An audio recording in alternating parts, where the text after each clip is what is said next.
Hi, this is Summer Todd's Mystery Show tonight. We have a guest joining us, and I'll let him introduce himself. I'm Mark, and I'm with Dragus Productions. Well, I am Dragus Productions, and I have lots of different shows, and I've been doing radio and streaming.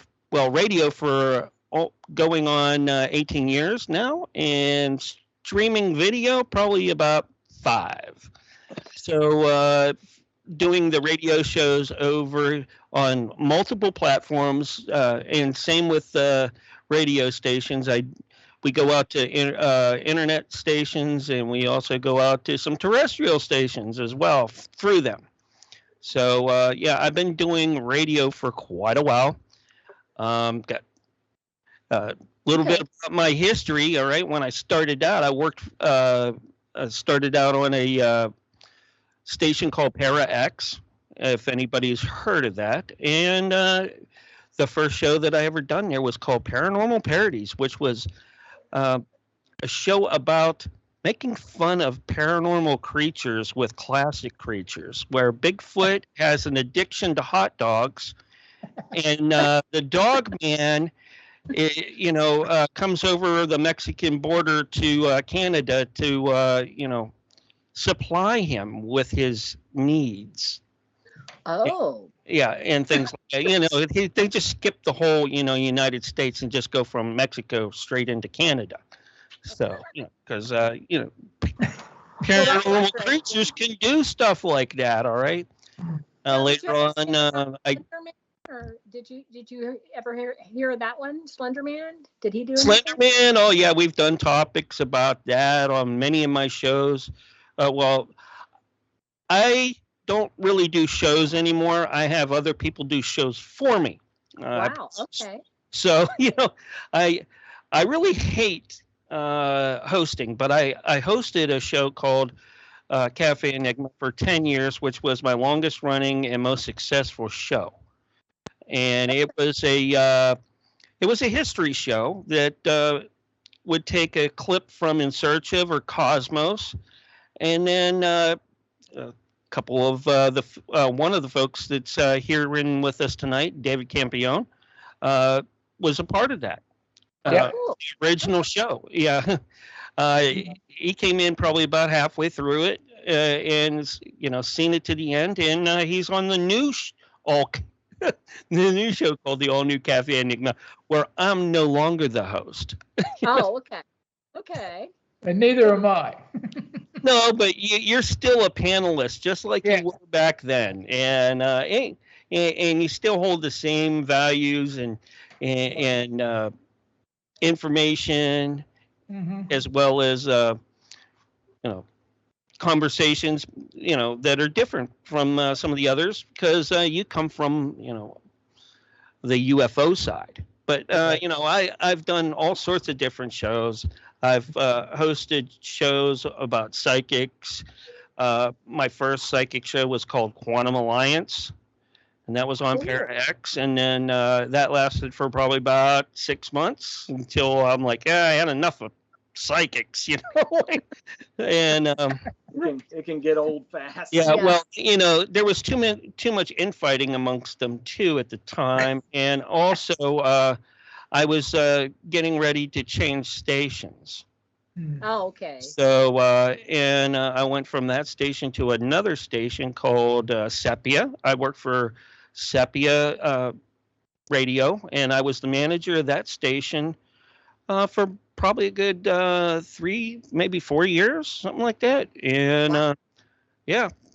Okay. As well as hosted and did shows on there like Cafe Enigma. We had Christine Corda did Kiss Me, I'm Psychic. And I had Ghost Chat Radio I produced for the late Jason Stanton. Cool. And, so I've done a lot of different things, but I've tried to keep away from the paranormal stuff, because once you start with paranormal, if you're in radio or hosting it, it's hard to get unbranded from that.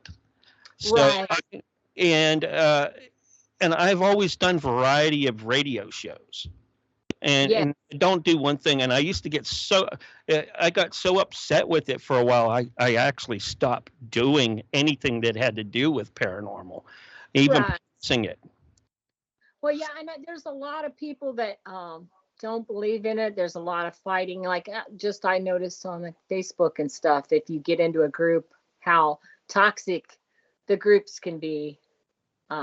And it gets away from the subject matter. It becomes a totally different conversation. Like you have skeptics that start fighting with people who believe in it, and then you have people who believe in it fighting among each other about stuff, and right. It becomes a clusterfuck. Well, yeah. Well, on top of that, I mean, it's no different between the different other sides of paranormal. You got UFOs, cryptozoology, conspiracy. All right. That's another and a lot of people don't think conspiracy is part of paranormal, but it really is, because I think there's it is. Everything is being suppressed, or smoke and mirrors for this, that, or the other, or my idea or my belief is the only one.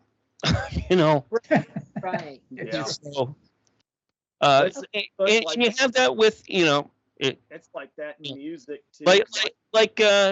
Like David and John. They're both UFO guys, but they have really different views about UFOs. So, right. But that's okay. I bring in the shows that I have, bring folks like that together so we can find like a common ground. Yeah. Right. So in doing some of your shows, what's some of the most interesting things that you can think of, or maybe because I like paranormal, what's some of the scariest, or maybe something paranormal, I suppose? Well, that you can think of. I would say the scariest thing that we have is my host Nancy Planeta, because when we work together, all right, we're like we really mesh great together. But she is very psychic, all right, and has tons of energy. But if we didn't know each other and work with each other, we would never be able to get on air, because she blows out light bulbs and knocks us off the internet.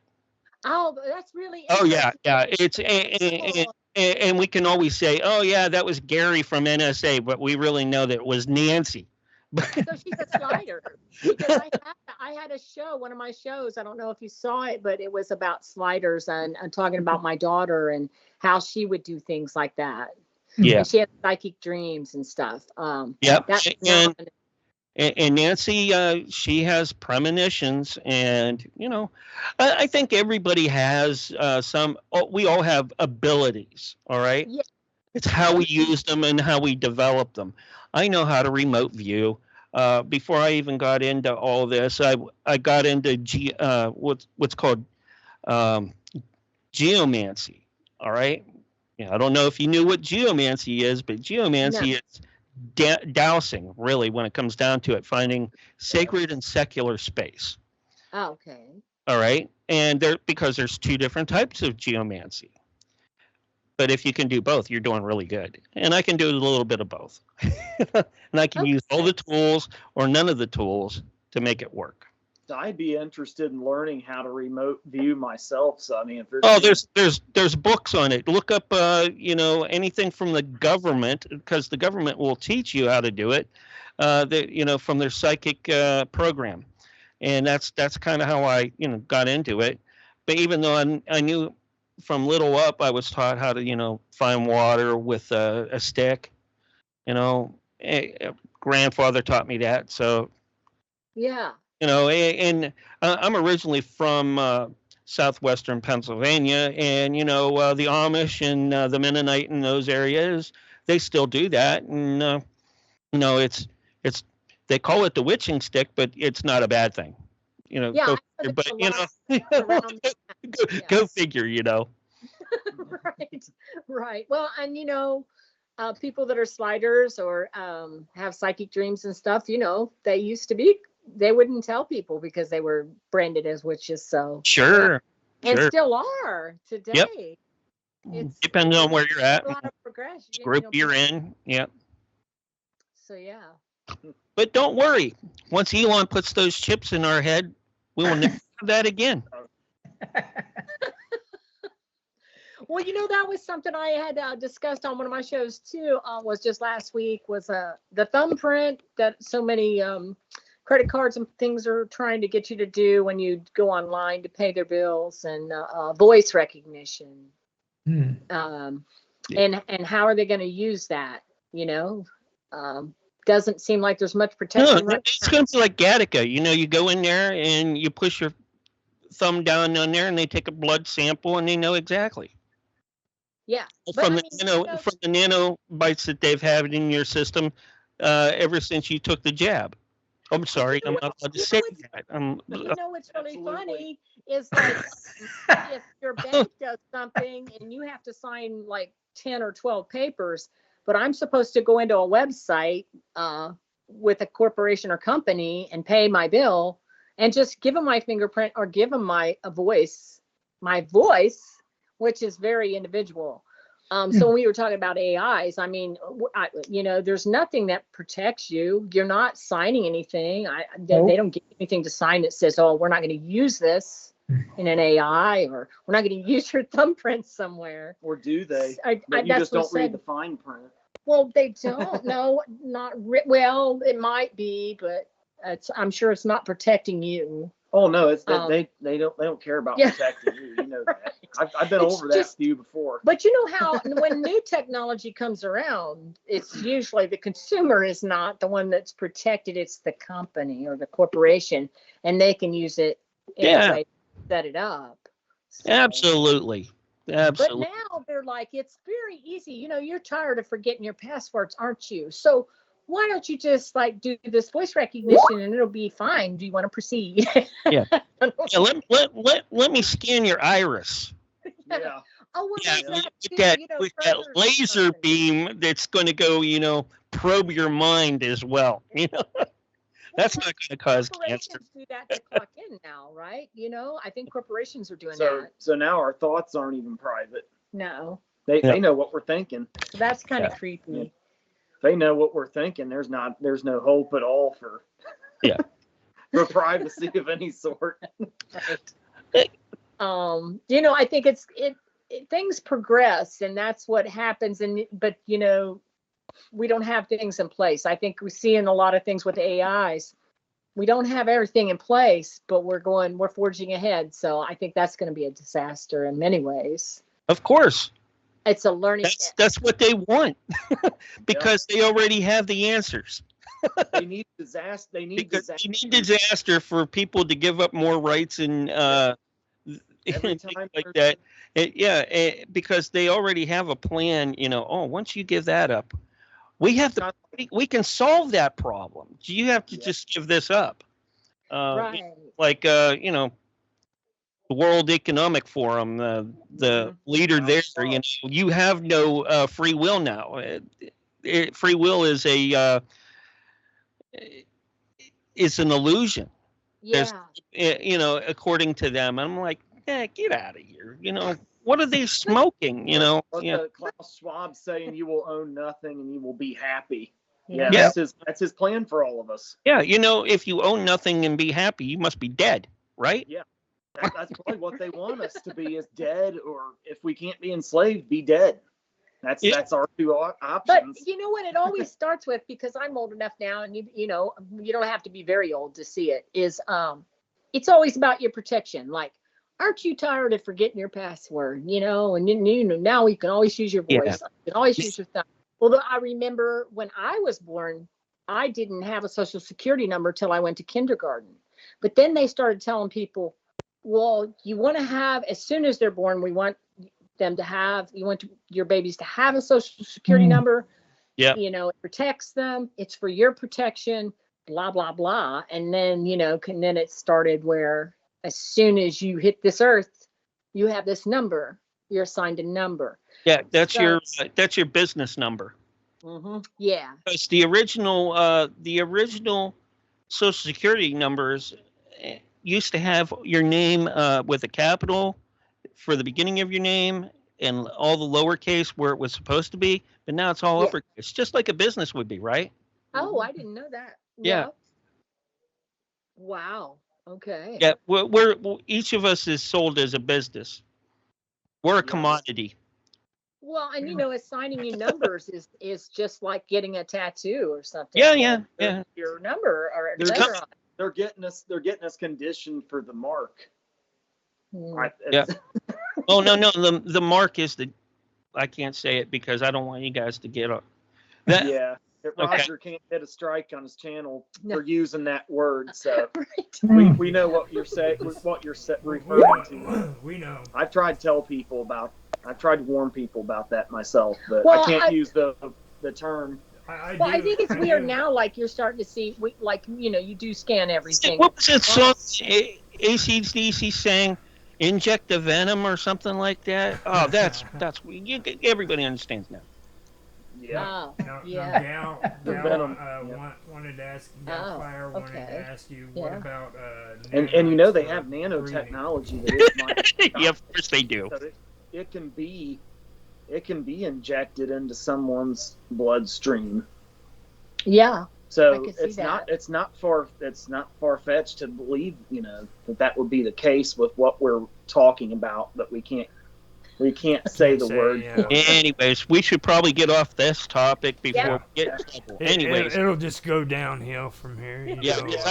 I can really keep it going and bring in my other guys who will definitely. Oh, don't please. Hey, Mark. Why don't you expound on J.C. Johnson, who you used to have on with crypto? Oh yeah, J.C. Johnson. J.C. Johnson was like a rock star of the crypto, cryptozoology world, and he's like was the godfather. And I had him on for years and years until he passed away. Jack Carey was one of his acolytes, and Jack comes in really, pretty regular for as much as he can come in because he does Coast to Coast, Gaia TV, and a whole bunch of others. Yeah, Jack's been doing shows with me for almost as long as David, maybe a little longer off and on before that. Mm-hmm. But Jack's the cryptozoology guy, and then we have Ron Shaw that used to come in too, was part of that group. Yeah, and we have a diverse group of folks that I host when I produce these shows. From Nancy Planetta and Daryl Dunlap are the hosts of the all new Cafe Enigma now, and Nancy used to have her own show before that, and that's why I picked her, and so did Dee. And I picked them for that. But Nancy worked with me longer consecutively than Dee. She did a show called The Vixen's Vault. And then later on, The Vixen's Vault added Game Theory, which is her husband, Raphael. And they used to get picked up off and on by, terrestrial radio and had, exclusive contracts, But and then she would leave, and then we're always friends because everybody that's been with me, even if they go, they come back. All right, like hey Mark, I'm like, hey, I need a show. Are you doing anything? I'm like, and they're like, yeah, we got this project going, but it'll finish up around this time. Well, okay, if you can fill this slot at this time, let me know. And sometimes I'll get a call, sometimes I won't. I've been doing this long enough so it doesn't take long to fill a slot. yeah because you're known. Yeah, that's cool. And with terrestrial radio and internet radio, you have to be on time. There's no 5 minutes, 10 minutes, 20 minutes later, or hey, I want to do the show the day before or 3 days later. No, you're live. It's all live. Wow. And folks love live over, I think they do. It's more canned than the recorded. Yeah, I hate doing. I really despise doing canned radio or any kind of podcast because it you know it can be changed. It's to me it's not sincere radio It's not because as authentic. It's kind of like remastered music. I yeah, think yeah, it's not that's to me it's not sincere because hey, if I have a dog or some birds barking in the background or I burn myself because the coffee spilt, hey, that's live radio and that's good radio and people can understand and say, hey, yeah, this really happening, and they get intrigued and pulls them in. right, right. Um, yeah, that's what I was talking about remastered music, and especially classic rock or like Phil Collins or something. You go on Apple Music, it's all remastered, and it's Yeah. so. And like I have some of the old albums, I would rather listen to them or just go into a live concert. And so that I think people and a lot of younger people are doing that with their music now, getting the old albums back, because they don't have into the vinyl and stuff. yeah, they're getting into vinyl again. The vinyls so, and too the vinyl packages, they had a bigger space for all the artwork and stuff. That was always cool. The albums, the album covers. Yeah, because way bigger than the CDs or any of that stuff that came along with. Back in the LP days, and Dave, don't even. I'm not even going to go as far back as you. Back. Okay, 33. Hey, 33 and a half was okay for me, but I know you was doing 78s and some of the others. But anyways, Yeah. It started with 45s. 45s. I mean, 45s, yeah, 45, 78s, and 33, and then there was one below that too. I can't remember, but anyways, it was like 15 or 20. Anyway, because I had a record player that would play them all, one time.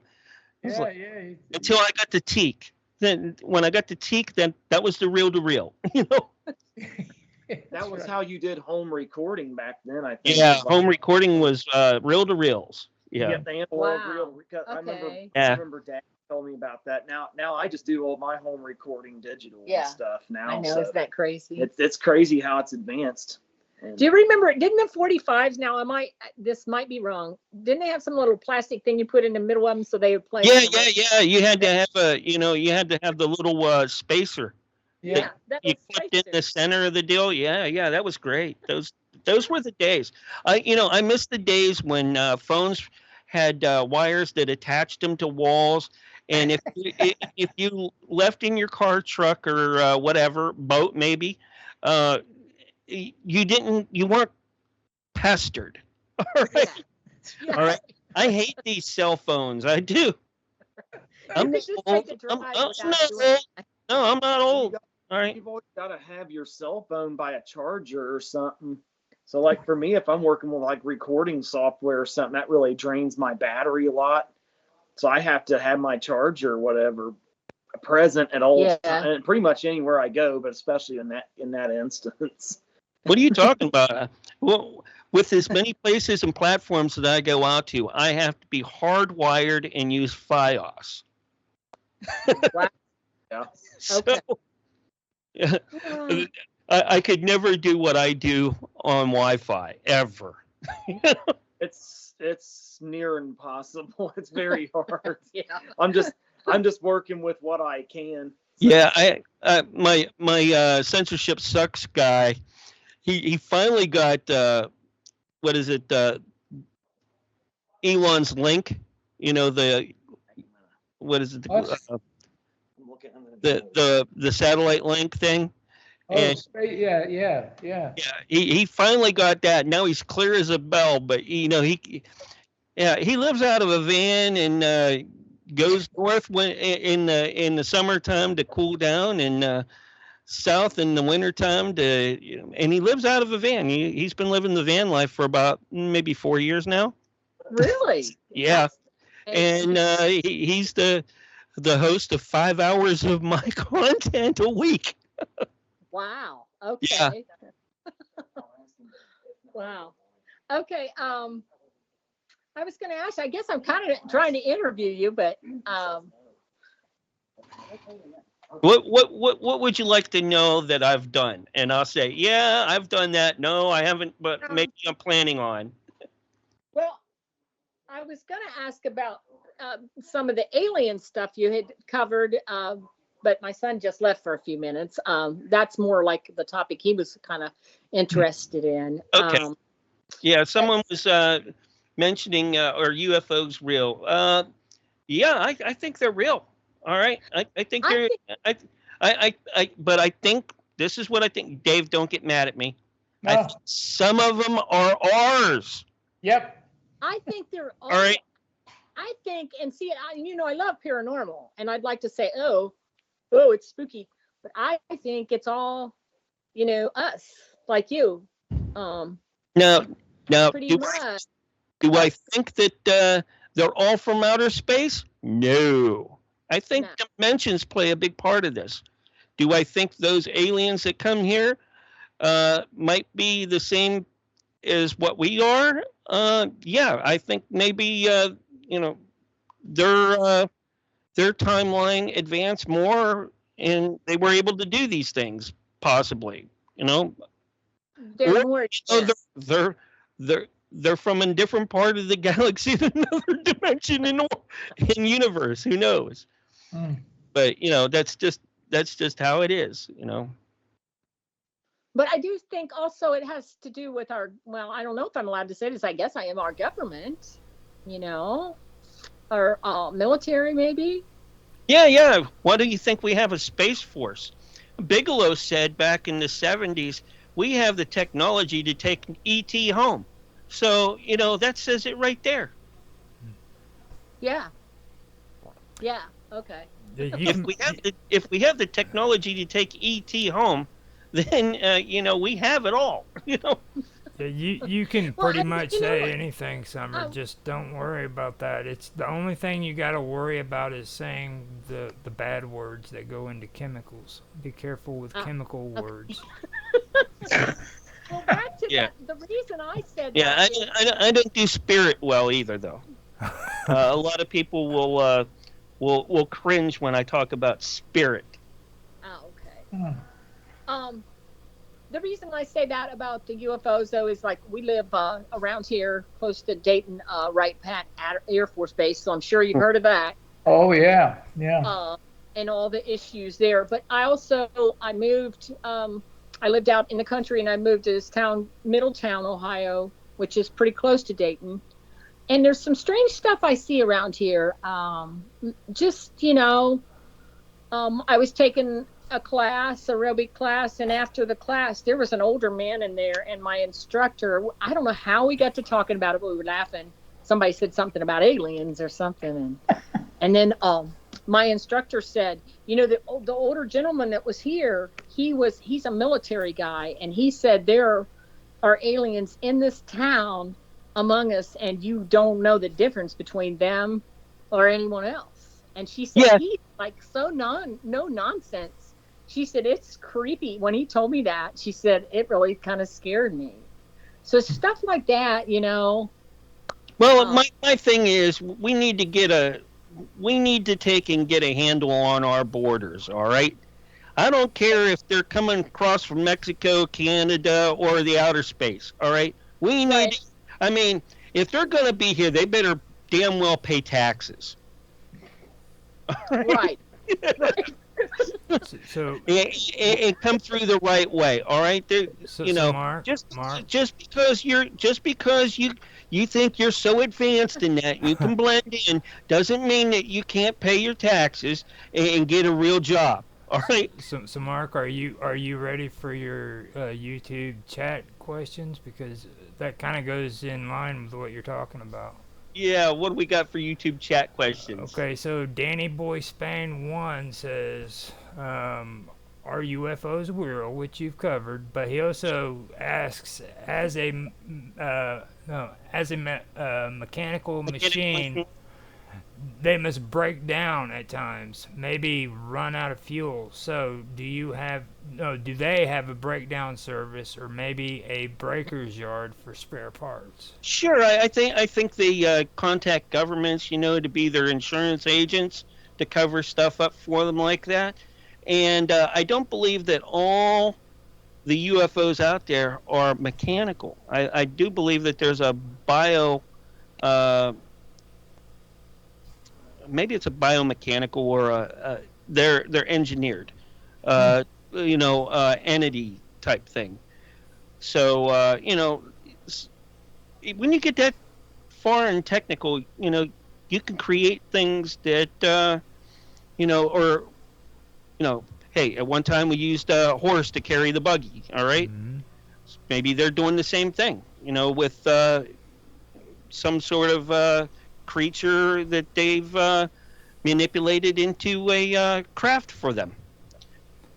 No. So it could be a living thing. We don't know, but that is possible. Do they have a minimum age before you can fly one? Oh yeah. When they become teenagers, they're Sure. here we go. David knows the answer to this, and he's gonna be like, yeah, I was there too. Anyways, yes, when they become teenagers, they're allowed to get their first license to fly saucers in their craft, and then they come down to Earth and make all sorts of graffiti, like crop circles and geoglyphs and things like that, so that the people on Earth are like, what the hell is this? Yeah, that comes from teenage alien kids who just got their keys to the or their ability to you can't say teenage though, because like if Summer was an alien, she would be doing crop circles. Let's just say adolescent aliens. Yeah, there you go. Adolescent weirdo aliens. I'm telling you. They probably came down. Elon's pot field or whatever, and then spoke up with some great artwork and left.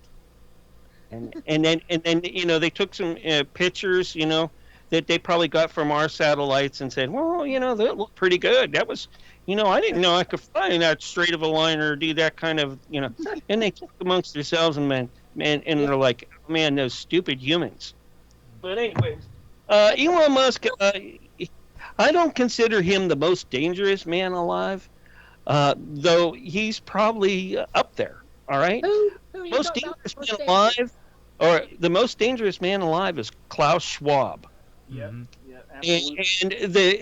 And the next one is anybody who is a part or takes part or wants to be a part that's in the Economic Forum. Yeah, he's the founder and the current president of the World Economic Forum. Yep. Oh. Yeah, I think he's about the closest thing. If the Antichrist thing is true, I think he's about the closest thing to him that there is. Yeah, he's been responsible for a lot of the chaos the world's seen the last 4 years. He's had a major. He's up there with like George Soros. Only 4? Bill Gates. He's up there with those guys. Okay, now back, when you're talking about like extraterrestrial beings, what do you think would be the reason that they would like try to integrate in with humans and act like they were one of us, though, like that guy? Simple. It's simple. Have you ever watched Star Trek? Well, yeah. Okay. Star Trek, they go to, they have like little groups that are cloaked on the planet that, go around and watch and interact, and, they make themselves look like the inhabitants of that planet, and they learn about their culture, their values, and, how they do things. So, or if they made us, they're probably still continuing the experiment. See, that's what I thought, is like they are more advanced than us, but so they have to come back here to find like human qualities, more humanity, Well, there's lots of different things about that too. All right, there's some that believe that they come back for our DNA because they can't reproduce. All right. Oh, there could be So that too. yeah, so there's and that's one line of thinking. There's another line of thinking too that that they come in, and they keep us around because we're good at doing certain things, and we're easily roboticized, okay, and influenced. Yes. All right. So they can send, they could cyborg us and send us to other places. In fact, one of my old panelists, he used to be a great guest. Well, he is a great guest, and he'll probably come back again. Time traveler John Titor II. And I don't know if you've ever heard of him, but he's been on a lot of different radio shows as well. He was a general in the Secret Space Force, and when he retired as a colonel. Because when you come out, you get demoted. Because he has his own TR-3B, and he's ready to go anytime. And when shit hits the fan, he's out of here. He said, right, Dave? Yep. Yeah, John. Yeah. Like he's able to leave the planet. And he's so into it. He can direct correspond with every president that he's in the timeline with. Wow.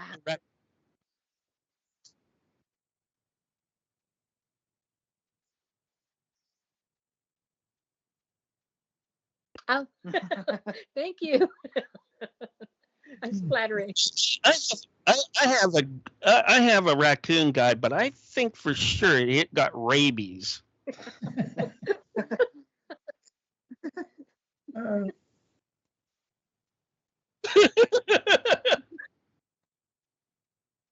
I listen to the fox more than the raccoon, all right? And even though the raccoon is supposed to be my primary out of the 5, the fox, gives better information, clearer, more concise. Right. Yeah, I think so. Even though it gets so, hey, I'm not reading no more damn books, raccoon. I'm done with that. You could tell me, give me the condensed version, or the YouTube, what is it, the little shorts, and then I can get the idea, and then I can go from there. But I'm not reading any volumes anymore. Screw that. It takes a while to read that much information. Right. I wish I had more time to read myself, but I hardly do. When you stepped away, though, we were talking about how here in Middletown, I told about the military guy that said there's people that are extraterrestrials or aliens, just like humans. So I've always gotten a feeling there's something hiding in this town. Yeah, it's a little different. It's I don't know what it is. Well, I've had a lot of different folks on my shows too, like Scotty Roberts, Dr. John Ward, and let's see who else was on Ancient Aliens that I've had on. I've had a lot of those guys on, except for Giorgio, and I still haven't got what's his name in yet. German guy, I always forget his name. He wrote the book on the that In Search of was actually based on. Oh, okay. The show In Search of was actually based on. Yeah, I don't know his name. I can see his face. He's a German guy, old German guy. So, you know what? It's interesting here that they say that, right, Pat has the alien that they found out in, was it Roswell? Yeah, you might know Roswell. more about that. Austin's more into the. Yeah, they had aliens, the body of one of the couple of the aliens that supposedly died in the crash, and then one that survived, but it supposedly died from a cold or something because it didn't have immunity to Earth viruses. So they have the bodies of all of them. I think in Hangar 18, I believe they said it was. That was sent up to Wright Pat, and then then from there they probably shipped it out to 53 or 4 now. Oh yeah, I was that out in because Area 51 isn't what it used to be, and it's not what people think it is now. It's like. Well, yeah, it was so secure. I don't know anything about it now, but I know they always said it was so secure and you can go out there. That was out next to White Sands Missile Range, I think, where they test Yep. Well, David could probably tell you more about that than me, right, Okay. David? Yeah. Well, the Roswell thing was the reason. The information that my dad received. My dad was researching the saucers. He started in 1948, so I grew up with this. And, wow. Okay. And he felt, well, he was pretty psychic, my dad, and he felt that the Roswell crash was just like what that young man just said about and the White Sands of New Mexico, that they did a lot of nuclear testing and it messed up the magnetic belts within which they travel, like our interstates within our atmosphere, and that's why the craft crashed. And then they moved it up to Wright-Patterson, and then out 51, and then God knows what was it? What did you say, Mark? 53 or 54 now. Or either that, or they might have moved everything down into Antarctica. I think that could be. I think a lot of the stuff they really don't want us to know is in Antarctica right now. Yeah. Because human history isn't what we think it is. Oh no, absolutely it isn't. Yeah. I heard years ago, I don't know if this is true or not, that they were saying Hitler didn't really commit suicide, but he actually escaped Berlin just before the Russians took. And he went to him and some of his inner circle actually fled to Antarctica. And for the last 70 some odd years, the Third Reich has been rebuilding down there. But I don't know. Actually, I really think that what happened is he didn't make it all the way down to Antarctica. They ended up in Chile, and then the Mossad caught up to him, and then he had to move up to Ecuador, and he has a son that may still be alive in either Peru or Ecuador. There's been in fact there's been lots of documentaries about that. Not saying that they didn't have a place down in Antarctica, New Schwabenland. Of course they did. Whether it was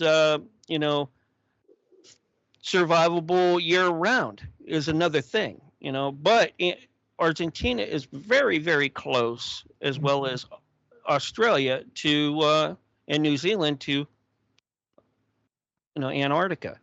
Yeah. So true. Yeah, my thing is, if I ever had the money, what I'd want to do is build a big, huge biodome on one of the islands down there, right off Antarctica. I wouldn't want to be on Antarctica, just off of it, where I could be supplied by subs or ships. And it's like 40 or negative 60 degrees below zero there, and I'm in the biodome with tropical climate. No, Antarctica is the last place on Earth anybody wants to be. So they think no one would mess with me there. I could still do all my radio shows there. I could get my if I had the money, I'd do Elon, and just set up my own damn satellite system, and beam my shows to everyone, and even take for some Russian satellites and old Chinese and American ones that aren't being used, to broadcast my shows, because that's how I roll. Part of the reason, that'd be nice, wouldn't it? Part of the reason I think they moved. Part of the reason I think they moved. Believe me, I don't have any. I don't have any delusions of grandeur about this at all. Part of the reason I think they moved some of the stuff from Area 51 and White Sands and stuff down to Antarctica too, is because obviously there was years ago I heard the Russians were taking a lot of satellite photos of Area 51, so that was part of the reason they couldn't keep it concealed here in the States anymore. They needed to go way more exclusive to a way more excluded area. What are you talking about? It's all underground or in the mountains. Yeah. It's nothing's above ground. Even if you go to Antarctica, it's going to be underground. All right. Oh, yeah. Still will. So and if it's in Antarctica, guess what? All the nations who signed the treaty have put their stuff in the same place. Mm-hmm. Okay, so this new world order is centered in Antarctica. All right, to me. All right, and I'm like, why haven't they just moved? The United Nations down to Antarctica, because that's the most neutral place. No one's allowed to own anything down there, theoretically. They don't or claim it as a country or a territory. All right, they're not allowed. So they don't want to, but they don't want to give away where they're hiding the goodies that they're keeping from the. Well, no, they keep that at there's islands in that at the northern part of our continent, our world. There's islands up there.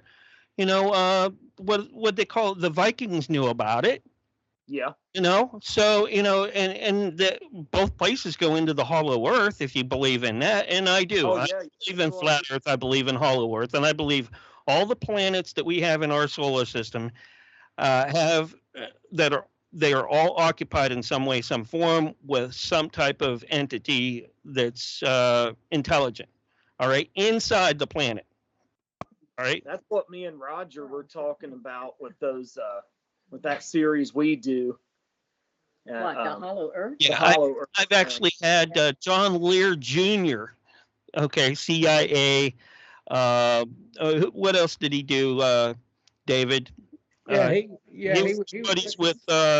he was with Art Bell when they brought it out, and because he was a pilot for a commercial pilot and brought all that information out. He was a test pilot for the CIA. Yeah, that's what he did. All right, and he was in the astronaut program, and he knew all the Armstrong and all those guys. But he didn't make the cut. No, he was too outspoken. Yeah, John's too outspoken. Yeah. What was it? Project Majestic was his little thing before he passed away. The Majestic 12. MJ12, yeah. MJ12. I remember hearing about that on Unsolved Mysteries when I was a little kid, and I thought that was just badder than shit, man. Yeah. Majestic 12. Yeah, that's a badass name for like a top secret kind of commando unit or something. And yeah. That was right. Not generals, admirals just don't, fly out of buildings, on what the 27th floor for no reason,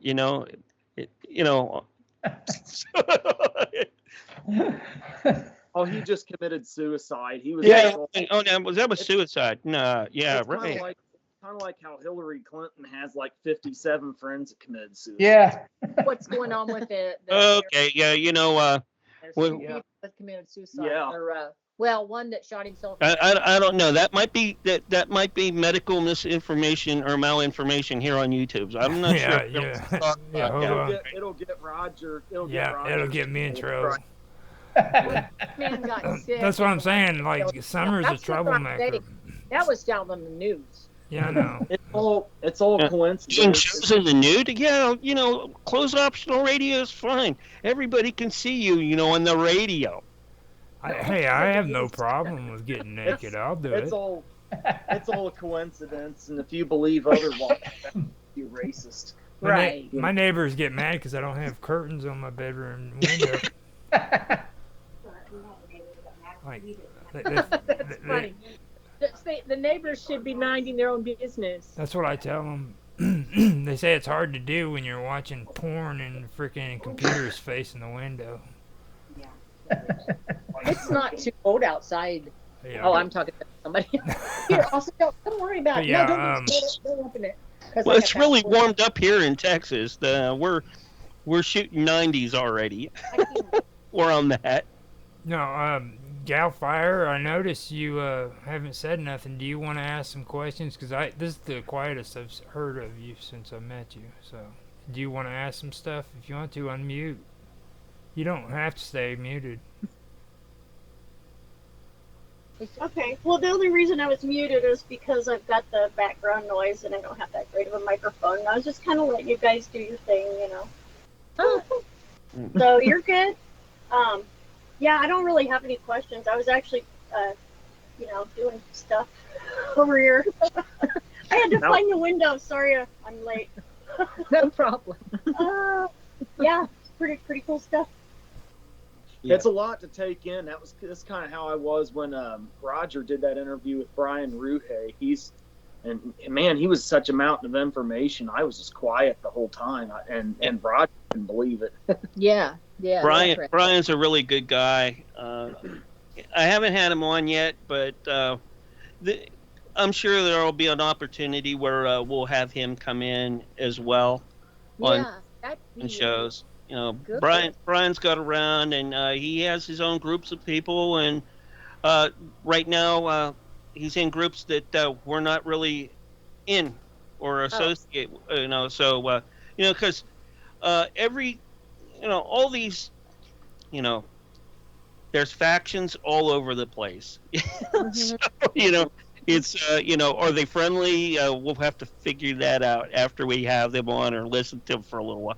Well, I think Brian would be all right, but some of the other folks that maybe Nancy or some of the other people in the group there might not have the same reaction because they like a lot of my folks have good connections with Jimmy Church and the folks there, Dolan and people like that.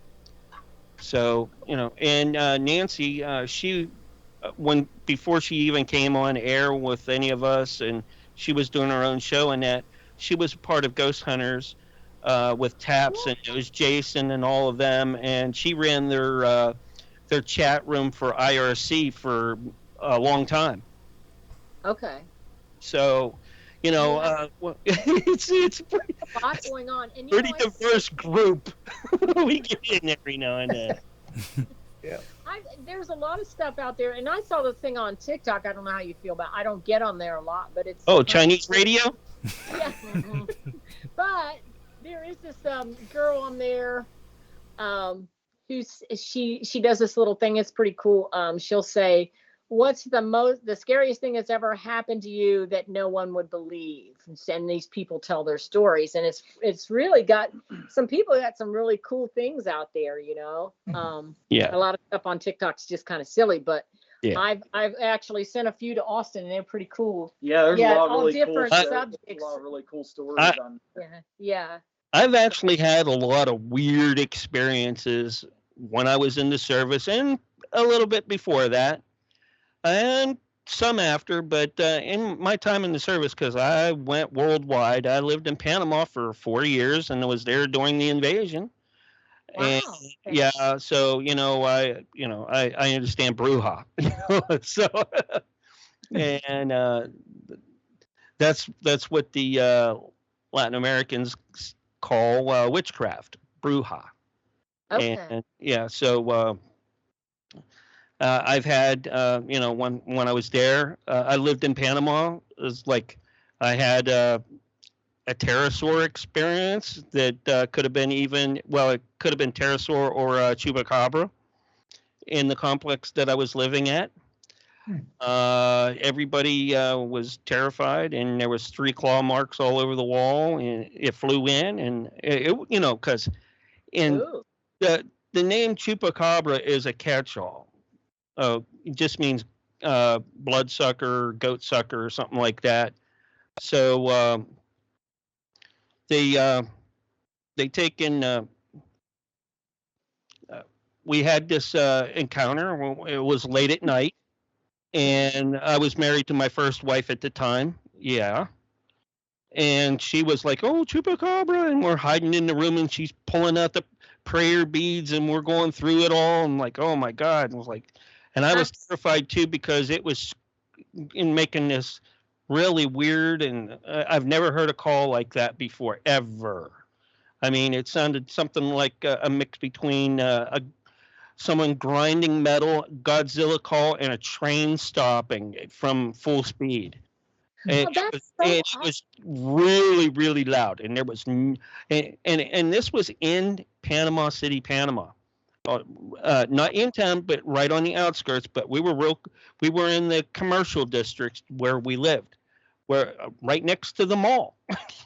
Wow. So at the time, and we had that, and then I worked out in the missile field, so I'd see all sorts of stuff in the sky, and they're the shadowy figures in the the elevators and in the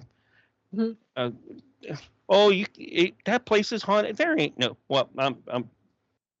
you need to tell them about someone would say, okay, and I am not going to say haunted because I don't believe in ghosts. I don't, and I don't believe Grandma can come back or anybody else can come back. Unless like weird stuff happens and necromancy is involved. All right. There's no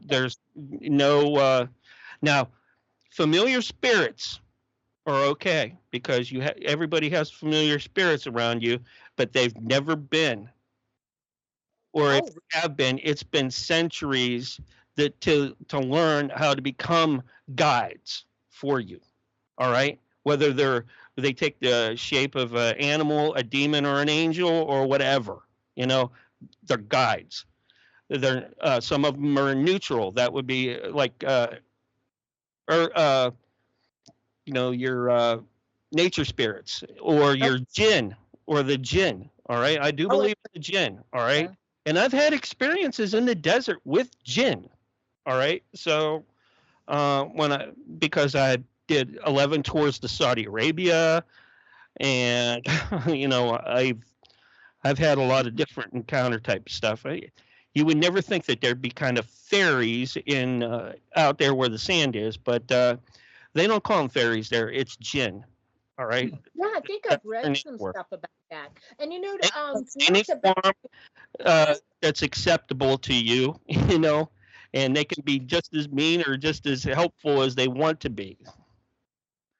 Yeah, I've heard some different stories, and not to back up on this, but I think what you were saying in Panama about the chupacabra. Yeah.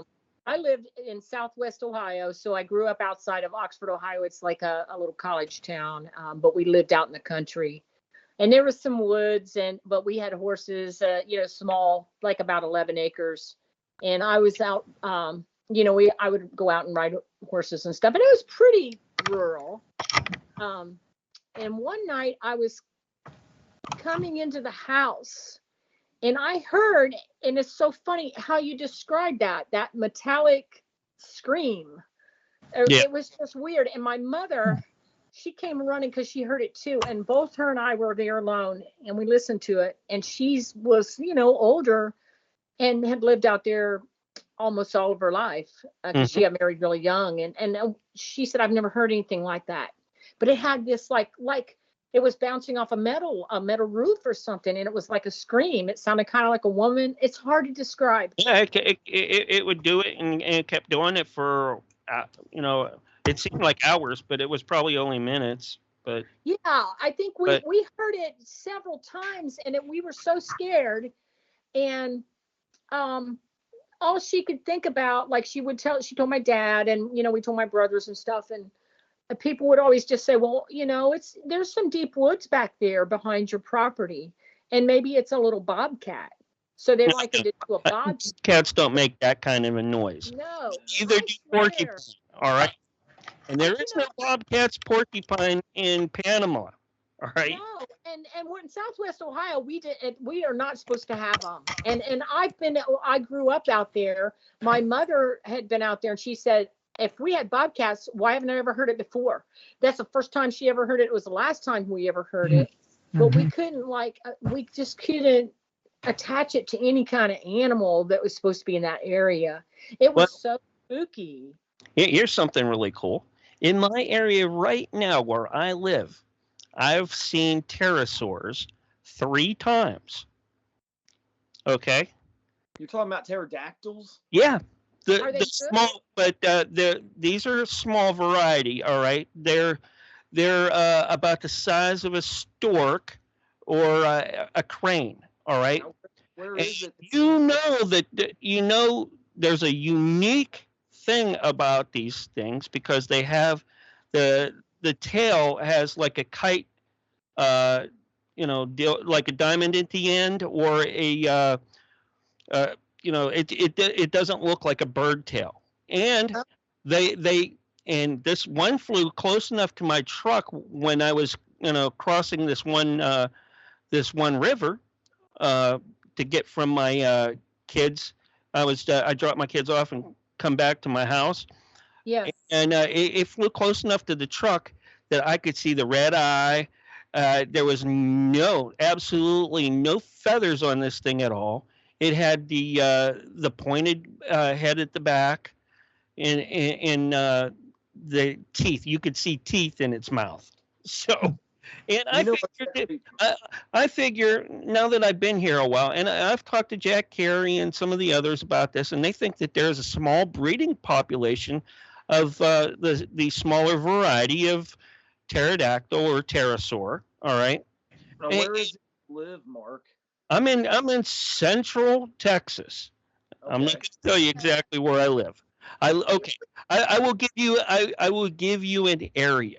That's good enough. Between Austin and Waco. That's 80 miles. All right, between the two. Now, the interesting thing about those pterodactyls you're talking about, that reminds me of some of the Stegosaurus and Brontosaurus sightings that I read about in Africa, people having seen in Africa. What about the Congamato? Okay, that's a pterosaur. That's in Africa. Yeah, like the Mokele Membe, and there were some of the native tribes that said they saw Stegosauruses and stuff down in some of those African swamps. That kind of reminds me of that, but I never thought about pterodactyls. Yeah. I figure if anything's going to survive, it's going to be a bird-like creature over something big. Things, and there's lots of food. You got roadkill right where it came up out of, and you also have fish. And they always show like pterosaurs and pterodactyls and pterodons, around water eating fish and stuff like that. So,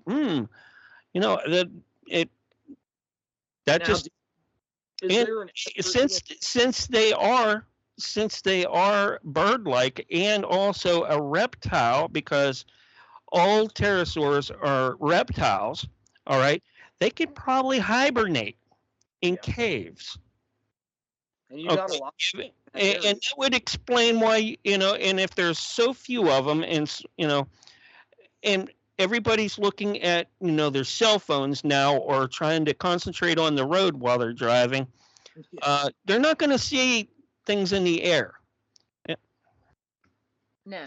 So is there an effort made to actually capture a live specimen of one? Or? I have no idea, and I wouldn't mess with it. It looks like it would be kind of mean to take and mess with. Can you imagine? A crane or a herring. Okay, that's about the size of a monitor. You know how much a monitor lizard could mess you up. All right. Oh, why would you want to take and do something that has a beak? Teeth. Right. And has teeth. All right. Yeah. If it has teeth, it's probably carnivorous. Or an opportunity eater, like like these big vultures that we have here in Texas. Oh, you guys have some giants out there. I mean, there's huge birds, and I know the birds in this area, so I know that did not fit. All this that you're talking about leads me to a couple other. It's reminded me of a couple other things I've been interested in for a long time that I want to ask you about. Like, the first question is, what do you think about the efforts to resurrect the Tyrannosaurus? Because now they got DNA. And then the second question is, this also reminds me of the Thunderbird, which I've been interested in. Thunderbird has even been drawn the same way as a pterosaur. Okay. So you think it's actually a pterosaur that people have seen? Well, when I was a kid growing up in Pennsylvania, all right, I've seen these giant raven-like crows that when my grandparents would take me with them when they went on vacation, when they had a camper that sat in the back of the truck, and we'd go up in the mountains down these cow pasture roads that only my grandfather knew about, I think. And, you wouldn't even think that there was a road there, but he knew about it, and we were going up them, and there was like 3 or 4 of these giant crow-like or raven-like birds that were the size of cows, feeding on cows in the pasture where the cows were at. And these things would have easily come up over. Even though I was young, I was probably about 7 or 8 years old at the time. Even though I was young at the time, I know if they would have stood up next to the truck, they would have been taller than the cab. Wow. Okay, so there are rocks. Okay, I think those are like rocks. Like the Europeans call them, but the American version's all black. All right. Okay. And these things are huge. So these things you're talking about are like ravens and crows on steroids, so to speak. No, they're like prehistoric ones, and but I think, and I don't think that this has anything to do with gigantism either. All right. How big they were. I think that it's a separate breed. I think there's small populations of them. And when the food if there's enough food, they, expand their population, and get bigger. And you're finding a lot more of those types of sightings in Midwest now that there's been conservation with buffalo and horses and things like that out there. So, actually, up here in so that's going to bring back a food source for them. All right. Because that's probably, it would take that to eat, and in the, in the pictures from Europe and that, it would show these giant birds picking up whales. All right. So, hey. And that's interesting. You mentioned conservation, because up here in Ohio, we're starting to have the black bears and bobcats return, which have been extinct for hundreds of years. Yeah. For the area. Yeah. Now, what do you think about the Tyrannosaurus being brought back? I think if they put it out, they've already done it. Jurassic Park is here. So where can we find a anything that they put out is just to let you know, hey, we did this. I'm not sure if we screwed up, but the public needs to know this in case it ever gets loose. Do you think? Do you think Jurassic Park was footage of an actual living Tyrannosaurus as opposed to like a machine used as? No. That's CGI. That's CGI. I do believe that. Now, I also believe that everything that happens in Hollywood now, and for quite some time, is a precursor of what we're going to go through, or what they already know or have, because they said. I mean, even. Bigelow said back, I think it was either before or after, he said about, we can take E.T. home if he needs to go home. He said everything that you see on that series, they have. Wow. So if they have it, and they can do all that, what can they do now? It's 50 years later or more. Right. Okay, 62, I think 61 or 62 is when Star Trek came out. Right. The first incarnation. Yeah, the first generation. So if they can do that, we've been out there for quite a while, and when we come back, when those folks come back, do they change? Right. Because when you leave Earth's atmosphere and you go out there, they know the astronauts' DNA changes. So what happens to these folks when they come back? Actually, that's really interesting. You should mention that too, because like take Neil Armstrong and Buzz Aldrin, for example. You know, they were supposed to be the first man to walk on the moon and the first man to orbit the moon. Well, that's what they say. But they say that the first ones to be let known. How many Mercury and Apollo missions were there? And how many were actually shown to actually land on the moon? All right. Before the Germans got there. Yeah, Germans were probably there back in the 30s or some shit. Right. But I mean, exactly. But Buzz Aldrin and Neil Armstrong, like you say, the DNA changes. Okay, these guys, both of their wives said they left one person to go to the moon, and they came back as another. And they both became huge reclusive alcoholics, and they wouldn't do public appearances or interviews. Yeah. You know, anything. Yep. So what happened to them up there that they wouldn't talk about? And it's, you know, that's something. I mean, one of them came back and said they told us not to come back. I don't know which one it was. I'm not sure if that was off of 15, the last one that actually landed there that we know about, or missions after that.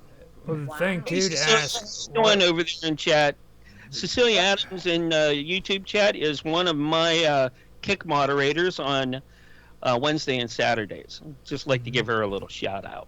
Oh. No, hey, another thing that you need to ask too is like there were 17 missions, and why did it stop at 17? You know what I mean? I don't think they stopped. And why were only Freemasons picked? Yeah. You know, you got to think about questions like that too, though. Yeah. Like, why did they stop at 17? Weren't they supposed to go to 20? That was the original plan. So, yeah. They're gonna whine and complain. It was all about money. Yeah. That's what But that's not true. You know that's not true because when they get their funding, from like 2 or 3 administrations before they get their money. I'm going to come right out and say so. That's BS. NASA is a big fat distraction from a far more advanced space program. My thing is this, okay? I think Elon has shown us what's really going on, all right? Because each company and corporation that has their hands in NASA and space program has their own stuff in space of their own, all right? So how far have those corporations gone past what the government knows? Or is there something that they're governed by that they agreed upon? Well, in our, firing off rockets from our airspace to do this, all right? So, hey, you gotta think about that, and it's all about where the money comes from. Right. Sure, you can. Sure, I'm sure Elon and Northrop Grumman and probably Boeing and who's that one over there? The guy over in England that has I can't think what his name. Huh? Branson? Yeah, the one that just took up Shatner not that long ago. Oh, it wasn't that Bezos? No, not. But Bezos has his own stuff too. They all have their own little space programs and stuff. So what is the connection? The guy from Virgin Mobile, I think, is who you're referring to. Yeah, that's who I'm talking about. The guy from Virgin Mobile. I can't remember his name, though. But anyways, what do they have? How far have they gone past what and what do they know that we don't? Yeah. Of course, the governments can't tell you because they leave it to these companies so they can compartmentalize it. Yep. So, Right. This is kind of off topic a little, but when you were talking about the pterodactyls, what do you think about that Mothman? Oh yeah, Mothman. I'm pretty sure that exists too. I think that's part of Native American lore as well, all the way into hey, we probably created something like that. Yeah. Well, they kind of said it was something from like a factory or something there, didn't they? I don't know if I. Well, that used to be an old nuclear bomb storage area. So who knows? Maybe it's an owl version of Godzilla. Who knows? Asking about the Hat Man. All right. We don't understand a lot of things about how radiation affects us, other than too much will kill you. Yeah. But they were saying people always see it before, like there's something bad happens. But I mean, there's always bad stuff going on. But that's supposedly the story behind Mothman. So yeah. Well, we a good friend of mine, and he's been on the show on Cafe Enigma before, is Lon Strickner, and he talks about a group of owlmen up in Chicago Airport. Really? Okay, yeah, I think it's Midway up there, because they see him there, and now there's talk about stuff like creatures like that over in Europe too, but they call them the owlmen, because if you really look at Mothman, it looks like a giant owl too. If you look, actually, people were trying to say that's what it was, but it's way too big. And going back into like the gigantic birds, like I was talking about before, why couldn't there have been, an owl breed that was huge like that too? Right. There could have been, absolutely. Right. That's not far fetched. Yeah, that's true. Yeah. I asked when she was still alive, Linda Godfrey. Linda used to come on my shows quite a bit. God rest her soul. We talk about Dogman. I was like, can Dogman, be, have different breeds? And she goes, what do you mean by that? German Shepherds have a look to them. Pekingese have a look to them. Bulldogs. Have you ever? I asked her. I said, has anybody ever come across a Dogman that had like a bulldog face or something like that? And she goes, no, but I'll have to look into that. And then she started looking into it, and she found that there were different.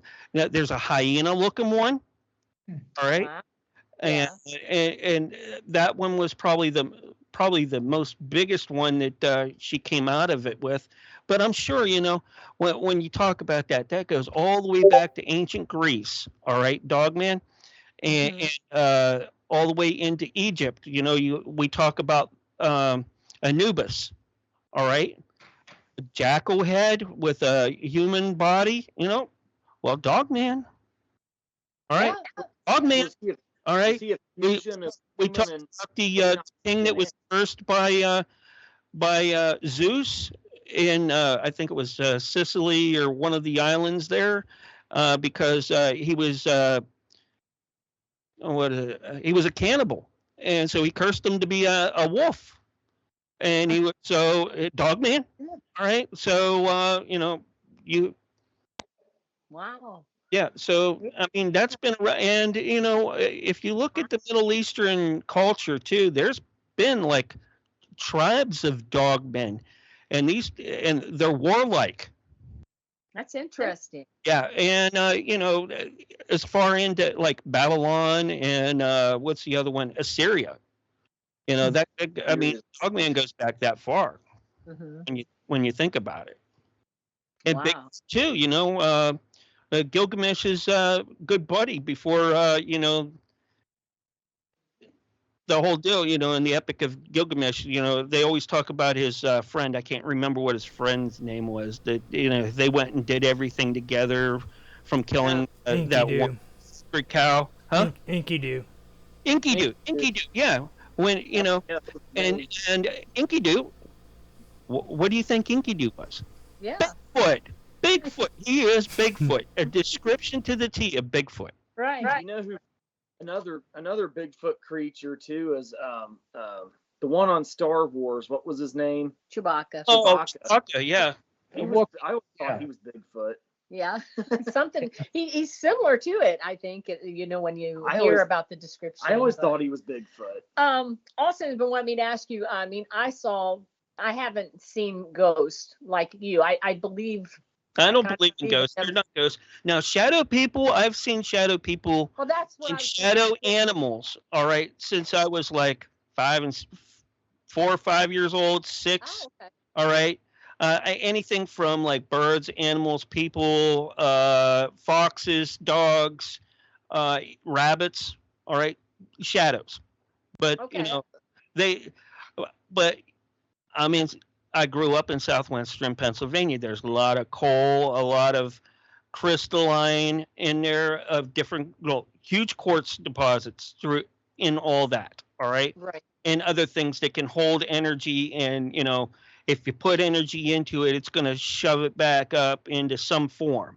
All right. Yeah. Whether it's lightning, crack a veil open for something to come through that's really not, in our dimension, that is, kind of peeking in, who knows, that's what it is to me.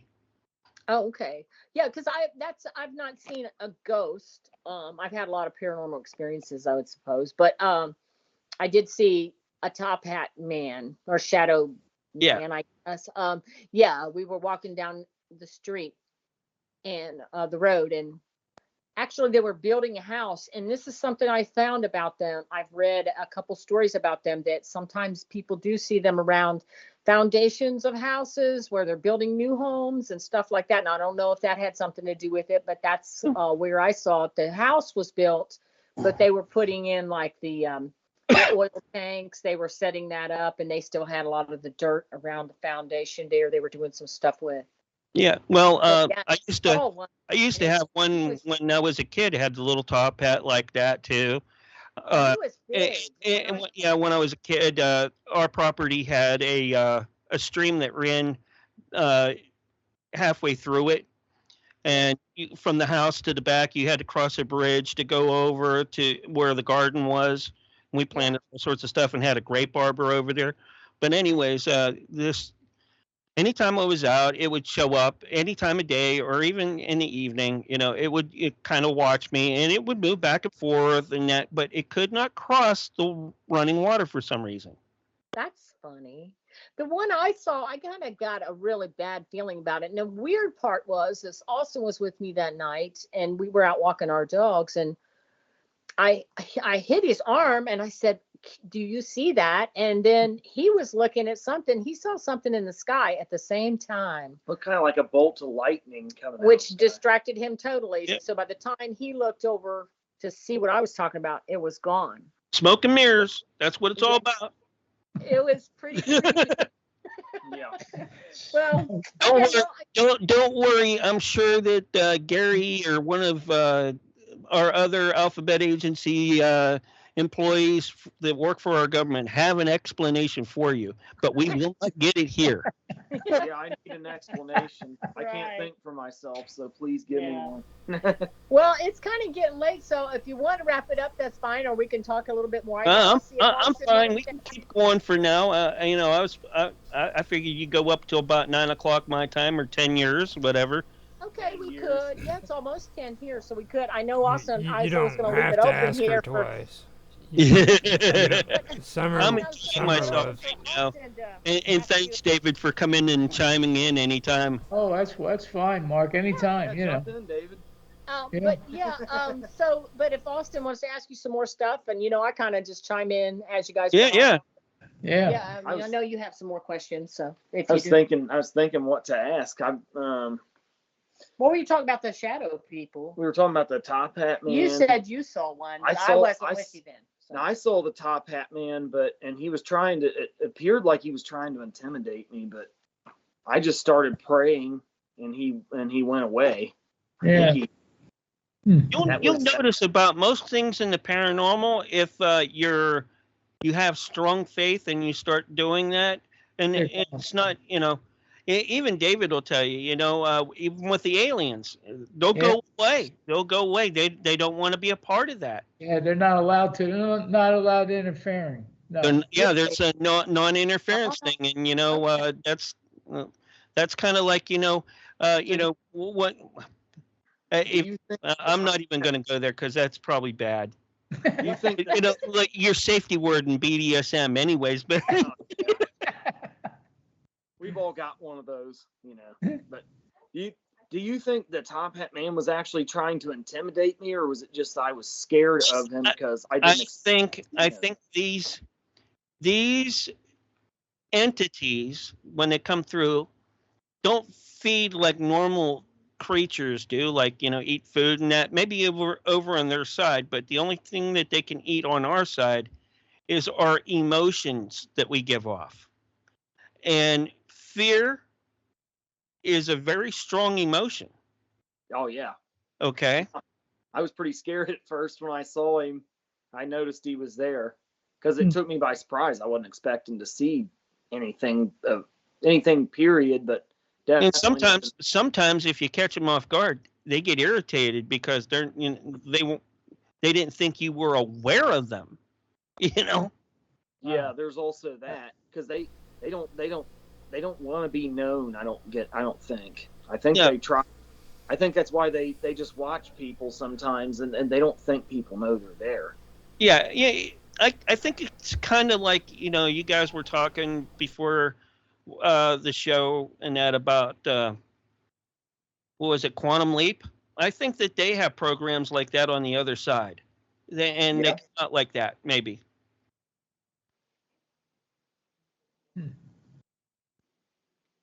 That's a possibility. I'm not certain that it would happen, but it's a good theory. Anything's possible, yeah. We don't know for sure if that's the case, but it seems possible. We don't because we don't know. Now, one thing that I noticed when you were talking, Mark, that you said that has something to do that relates to what Summer said when she told me her story about water. Okay, now. Yeah. You were talking about these shadow people, and you said that you live near a stream with a bridge that ran over it, and you guys grew garden. Okay. Mm-hmm. Now, she was living in a house that had a underground well just underneath it. Yep. Now, I also get involved with, or I like to listen mostly to parapsychology as well as paranormal, and I heard this one woman that was talking about pagan beliefs and everything, and I see a lot of paganism involved in that too. Well, you think about this too. There was always lore about vampires not being able to cross running water as well. That's a good point. So there has to be something to running water. All right. There's a good point to that.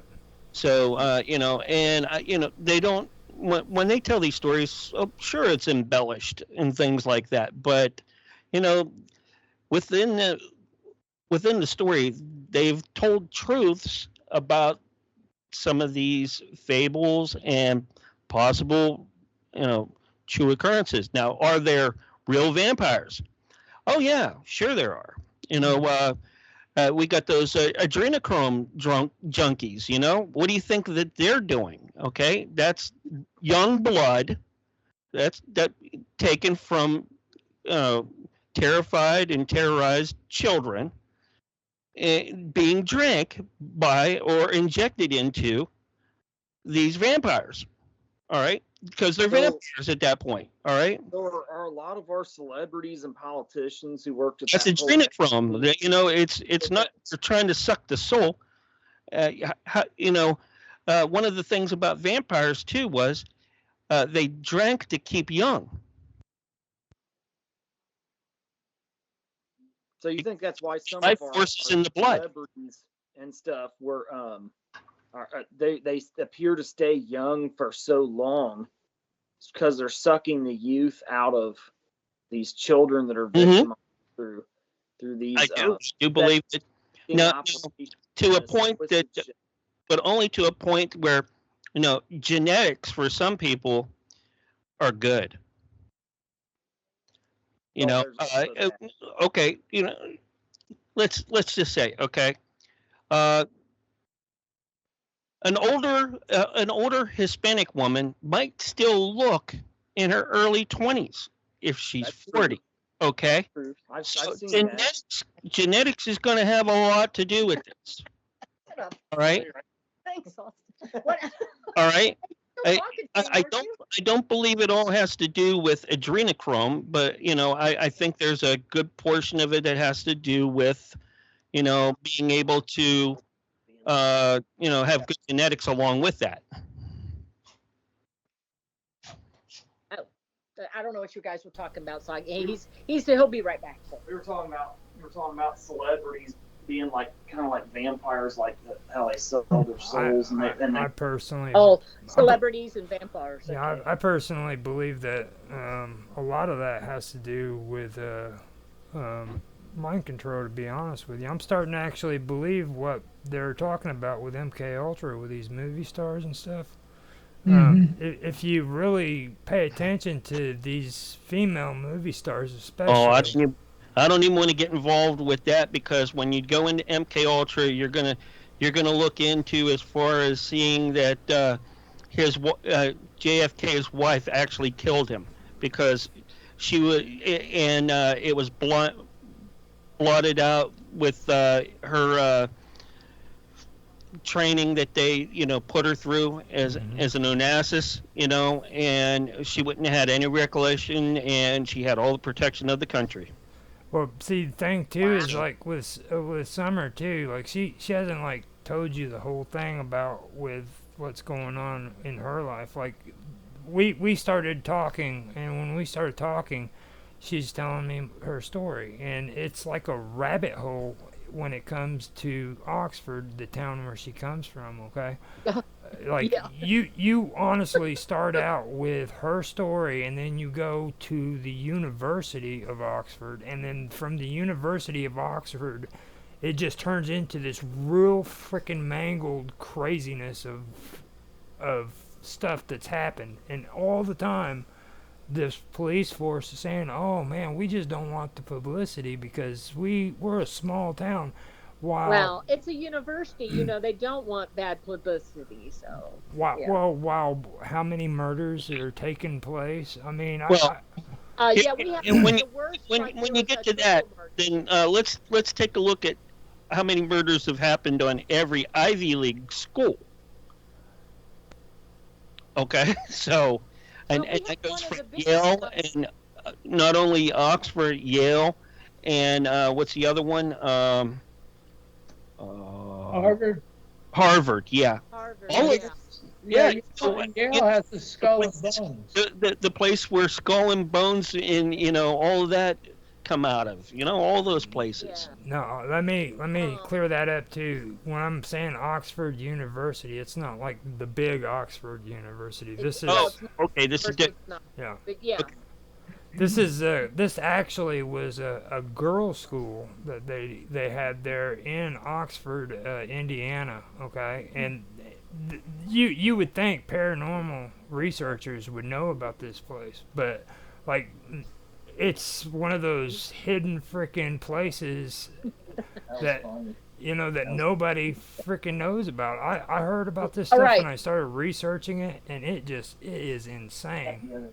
It's kind of hidden, and we did get our story on Unsolved Mysteries about Ron Taman. It's one of the unsolved mysteries of a student that disappeared in the 40s, I believe, or early, late 40s, I think. They never did solve that mystery, but there's a lot of weird stuff goes on. Well, Ron Taman was the one that I was actually leading up to. Ron Taman is probably one of the weirdest ones, because people are actually talking about MK Ultra, and stuff like that. So it's really strange. Yeah. And we had a triple murder.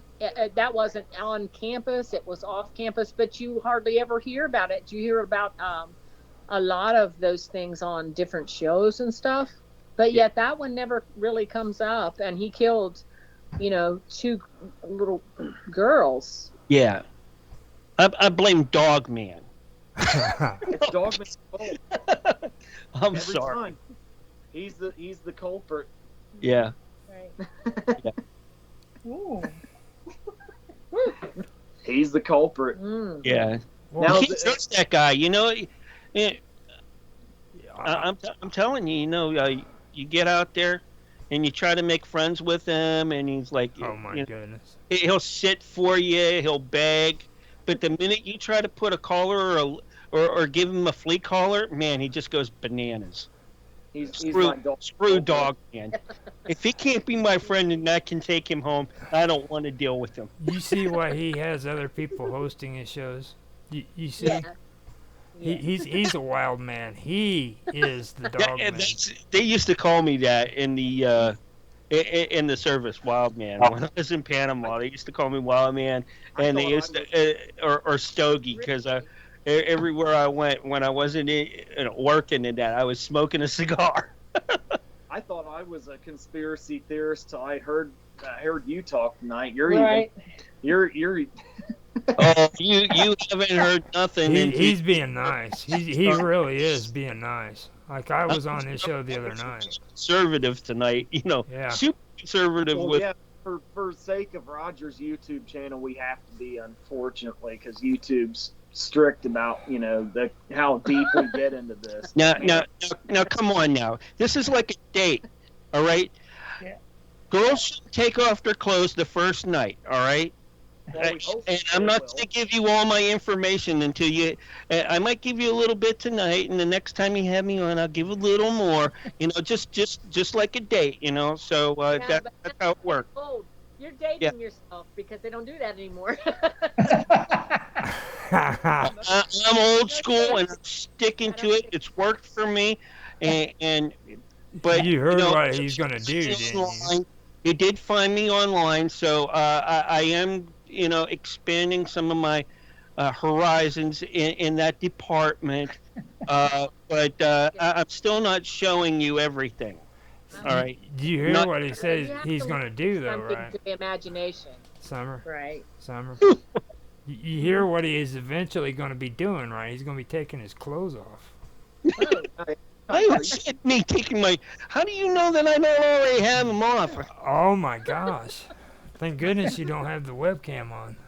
Thank God, I never use one either. I don't. know. Mark, I'm gonna hope you have your clothes on. I have a face for radio, and the reason I don't do that is because I don't. Well, if some psychic was to come in here and check and see who and what I am and what I look like, I hope they're scarred for life after that. Yeah, cuss them too. 1,000 boxes on you.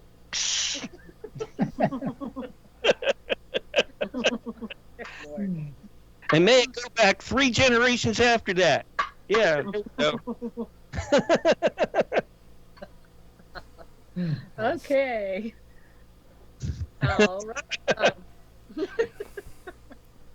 Well, it's almost 10 o'clock. I don't know. Is there anything else you guys want to discuss? Or I ain't got nothing better to do. Yeah. So I'm game for after show. Yeah.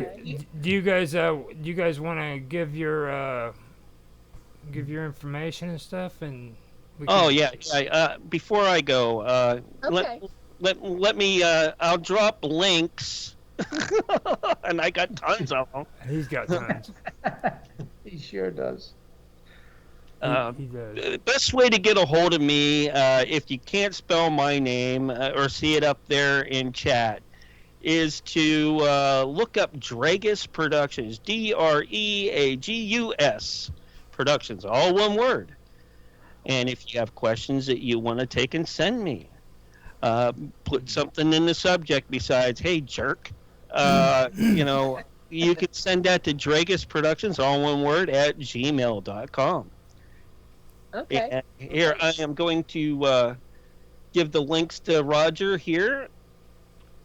Yeah, put him down there. And I will also post them over in the I don't know. No, it's not letting me post into the YouTube chat for some reason. Yeah, it's probably YouTube doesn't let me post links either. I've tried doing that.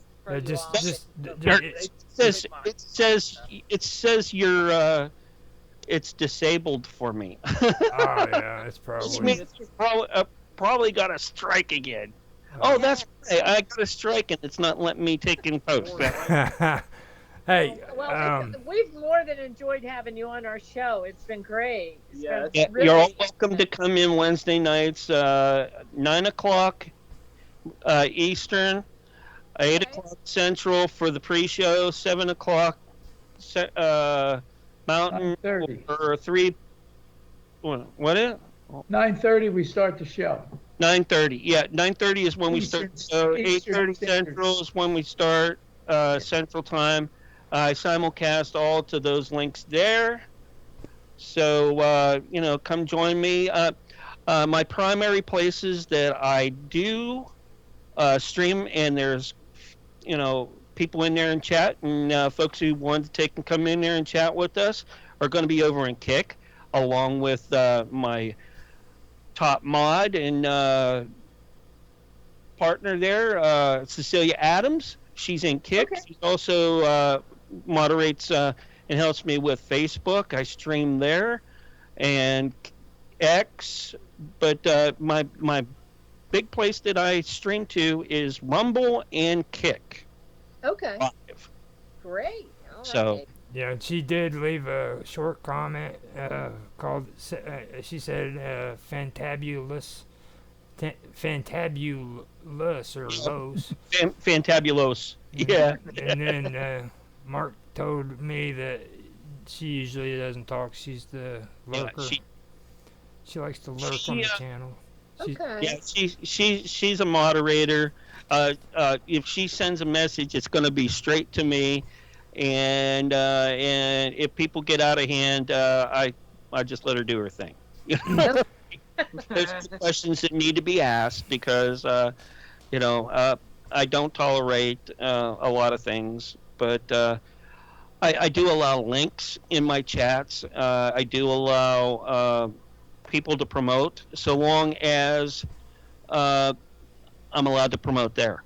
All right, when I come there. So you are more than welcome to do that on here and on my Live with Roger Hansen thing too. Yeah. And I get on Discord, so if that's where I usually hang out. So if you, I have a hard time with Discord because it kind of messes with my mixing board system that I have right now. That's because of the CIA.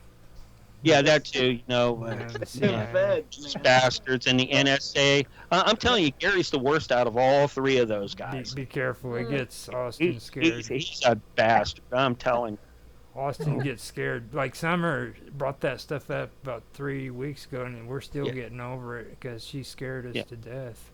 Yeah, but if they have a question, about stuff and things like that, especially like pictures and they send it over to David, untitled, right? Yeah, hey, I know.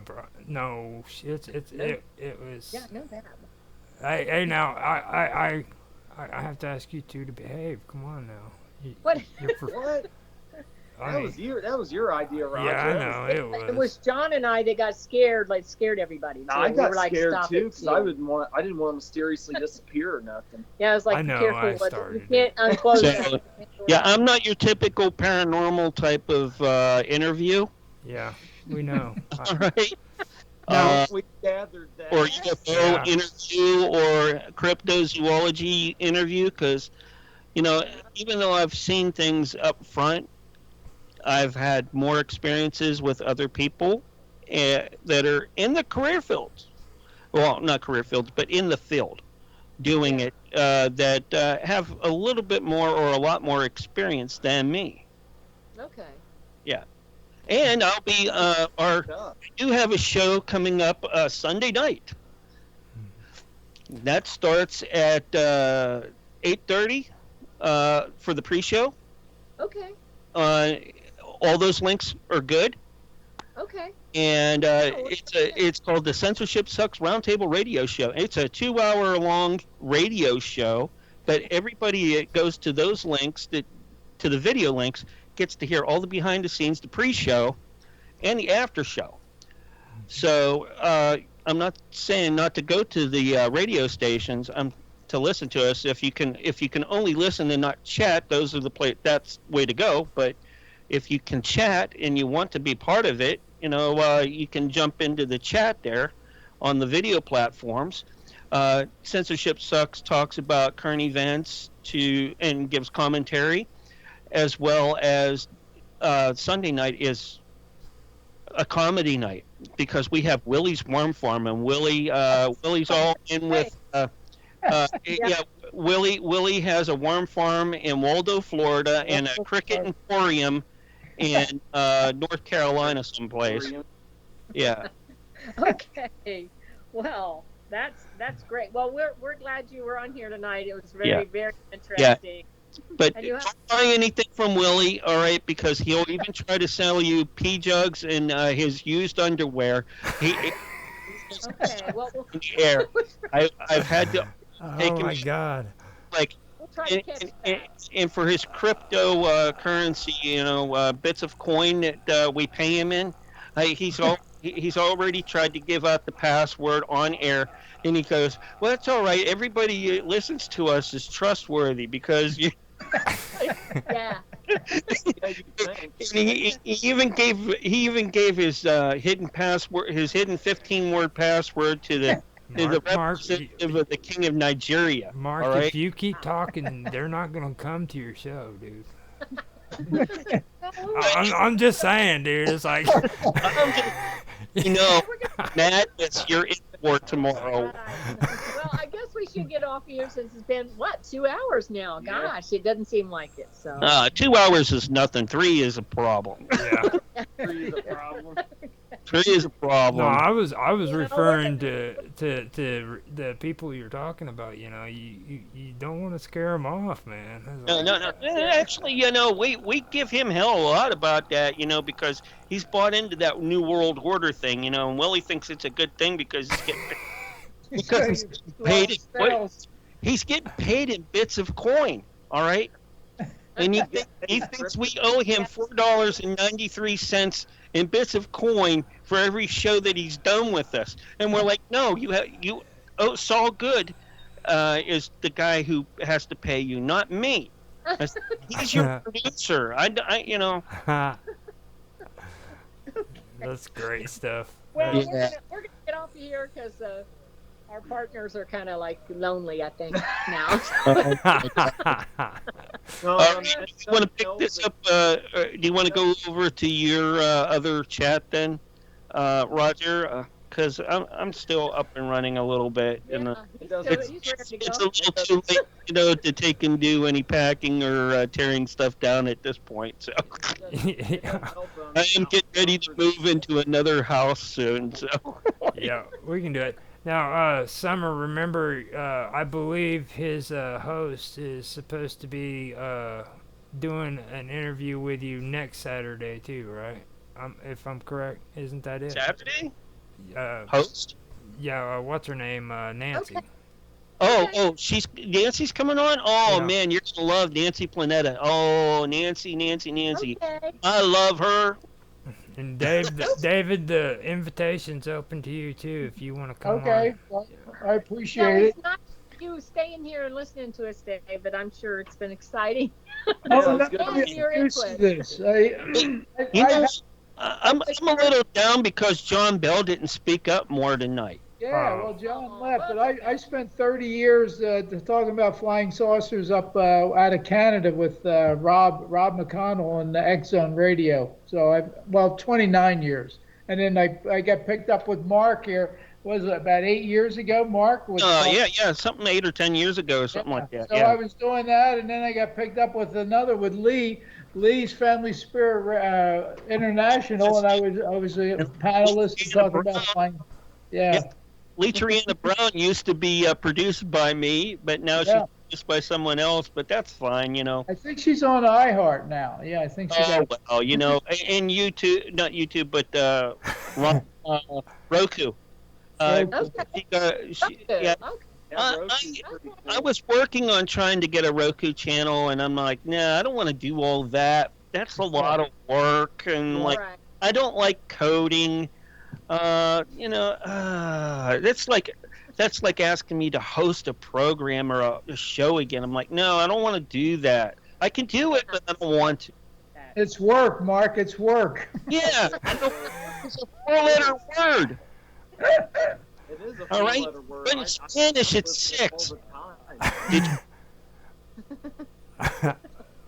you know that? Yeah. Work is a 4-letter word in English, but in Spanish, it's 6. Yeah, probably more than likely, yeah. Trabaja. All right. Well, we're going to sign off now. We appreciate you, so it's been really enjoyable. So we'll try to. It was fun coming in with. Thank you for the invitation, Roger and everybody. And anytime that I'm available, it probably once I get the move in, I'll be able to do more. All right, once I'm settled in. Next weekend, I probably won't be able to do anything because that's my visitation weekend with my kiddos. Sounds good. Okay. And it's quieter every other weekend. Yeah. I know what that's like. Yeah. And doing this also takes my mind off of, what are they doing? It's too quiet. 3 girls being quiet, not good. Yeah. Like 13-year-old all the way to 17-year-old. All right. Yeah. From my youngest 3 out of 7. Okay, so I will end it for you here, and we'll meet up. We'll meet up in the other room real quick too, if you want to do something. Yeah, give me about 5 minutes. I'm going to top my coffee off, Roger. All right. Okay. All right. All right. I will see you guys. All you guys. Great talking to you. Thanks again. And don't forget, make sure you get David in next time if he hasn't been on your show before. Yeah. He's got a great and interesting story. I'm asking him to join us any time for a whole interview. Yeah. Okay. Have a great weekend. You too. Yeah, happy Mother's Day. Happy Mother's Day. Yeah, happy Mother's Day. Yeah.